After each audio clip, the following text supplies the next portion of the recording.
BNP হচ্ছে জন্মগতভাবে একটা মুনাফিকের দল। এই মুনাফিকের দল বারবার মুনাফিকি করে ক্ষমতায় আসে। এখানে রাজু ভাস্কর্যের সামনে তিনজন জুলাই যোদ্ধা, তারা প্রায় 72 ঘন্টা অতিবাহিত হতে গেল, তারা অনশন করেছে। ইতিমধ্যেই ডাক্তার এসে কয়েক দফা তাদের শারীরিক অবস্থা চেক আপ করেছে। খুবই সংকটাপন্ন অবস্থার মধ্য দিয়ে তারা যাচ্ছে। আমরা আশা করেছিলাম তাদের এই অনশনের যে দাবি তিনটা একেবারেই যৌক্তিক দাবি। গণভোটের রায় বাস্তবায়নের জন্য তারা এই অনশনে বসেছে এবং 3 দফা দাবি সরকারের কাছে তারা করেছে। 72 ঘন্টা ময়েশ্চার লক সমৃদ্ধ লিলি বডি ওয়াশ, শিয়া বাটারের গুডনেস স্কিন রিপেয়ার করে রাখে সফট ও গ্লোয়িং।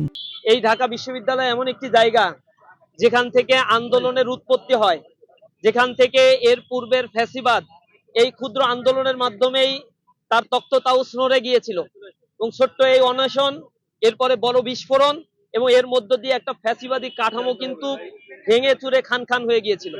সেই শাহবাগের পাশে এই রাজু চত্বরে আমাদের যে সকল ভাইয়েরা আজকে অনশনে বসেছে, ইসলামী ছাত্র শিবিরের পক্ষ থেকে এই অনশনের সাথে সম্পূর্ণ একাত্মতা আমরা পোষণ করছি।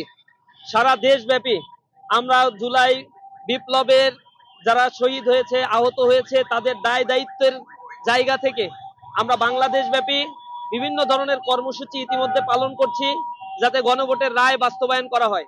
বিএনপি হচ্ছে জন্মগতভাবে একটা মুনাফিকের দল। এই মুনাফিকের দল বারবার মুনাফিকি করে ক্ষমতায় আসে, কিন্তু তারা যে কথা দেয় সে কথা তারা রাখে না। এর আগে আপনারা দেখেছেন 96 সালে তারা যখন তত্ত্বাবধায়ক সরকারের কথা বলেছিল, কিন্তু তত্ত্বাবধায়ক সরকারের বেনিফিশিয়ারি হয়ে ক্ষমতায় এসে সেই তত্ত্বাবধায়ক সরকার না দিয়ে একচেটিয়া দলীয় অধীনে নির্বাচন দিয়েছিল। 18 দিনও তারা পরবর্তীতে টিকতে পারে নাই। তত্ত্বাবধায়ক সরকারের অধীনে নির্বাচন দিয়ে তাদের লেজ গুটিয়ে পালিয়ে যেতে হয়েছিল। সেই বিএনপি যখন নির্বাচনের আগে তারা গণভোটের কথা বলেছিল, গণভোটে হ্যাঁ রায়ের পক্ষে তাদের চেয়ারপারসন ক্যাম্পেইন করেছে, কিন্তু এই হ্যাঁ ভোটের রায় এখন বাস্তবায়নের ক্ষেত্রে তাদের গড়িমসি সংসদের অধিবেশনে নির্ধারিত 3 মাসের সময়সীমা ইতিমধ্যেই অতিবাহিত হয়েছে, কিন্তু তারা এতে কর্ণপাত করছে না। এই দলটা তাদের এই নেফাকি চরিত্রের কারণেই এই বাংলাদেশের মানুষের কাছে একদিন ধরা খাবে অথবা ধ্বংস হবে। আপনারা জানেন যে এই দলের উৎপত্তি হয়েছে এই গণভোটের মাধ্যমে। জিয়াউর রহমান যখন ক্ষমতায় এসেছিল তখন সেনা শাসন চলছিল। এই সেনা শাসন এবং জিয়াউর রহমানের শাসনের বৈধতার জন্যই তখন তিনি গণভোট দিয়েছিলেন। সেই গণভোটে জিয়াউর রহমান নীতি আদর্শের প্রতি যারা একমত তাদেরকে হ্যাঁ ভোট দেওয়ার জন্য বলা হয়েছিল। বাংলাদেশের তৎকালীন সময় অধিকাংশ মানুষই ছিল অর্ধশিক্ষিত অথবা অশিক্ষিত বা দারিদ্র সীমার নিচে বসবাসকারী মানুষ।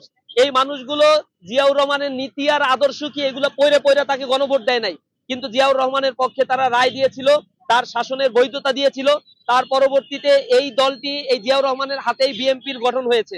অর্থাৎ গণভোটের মাধ্যমেই যে দলের উৎপত্তি, সেই দলটি এই গণভোটকে অস্বীকার করছে।